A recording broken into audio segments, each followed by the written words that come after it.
સમાચારમાં આગળ વાત કરીએ વડોદરાની તો ગુજરાત આયુષ મેડિકલ એસોસિએશન દ્વારા વર્લ્ડ મ્યુઝિક ડેના અવસરે વડોદરાના આજવા રોડ સ્થિત પંડિત દીનદયાલ ઉપાધ્યાય હોલ ખાતે એક ભવ્ય અને અવિસ્મરણીય મ્યુઝિકલ કાર્યક્રમ સુરાવલીનું આયોજન કરવામાં આવ્યું હતું.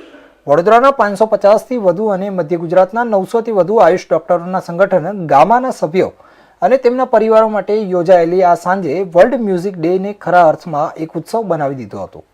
આ કાર્યક્રમમાં મુખ્ય મહેમાન તરીકે ભાજપ વડોદરા શહેર પ્રમુખ ડોક્ટર જયપ્રકાશભાઈ સોની ખાસ ઉપસ્થિત રહીને દીપ પ્રાગટ્ય કર્યું હતું અને પોતાના અમૂલ્ય સમય દ્વારા ઉપસ્થિત તબીબો તથા કલાકારોને પ્રોત્સાહિત કર્યા હતા. હિન્દી ગુજરાતી ગીતોની યાદગાર સફરના કાર્યક્રમમાં કુદરતી અવાજની અદ્ભુત ભેટ ધરાવતા ખ્યાતનામ ગાયક કલાકારો પ્રસાદ નાસેરી, મંજીરા ગાંગુલી, સાગર ભટ્ટ અને અનિતા પટેલે પોતાની ઉત્તમ ગાયકીથી હોલને ગુંજવી દીધો હતો. મયુર પટેલ અને તેમના સાથી મ્યુઝિશિયનના અદ્ભુત મ્યુઝિકલ એરેન્જમેન્ટે ગીતોમાં પ્રાણ પૂર્યા હતા, જ્યારે એન્કર સુભાષ વ્યાસે પોતાની આગવી શૈલી અને હાસ્યરસથી સમગ્ર કાર્યક્રમ દરમિયાન શ્રોતાઓને જકડી રાખ્યા હતા.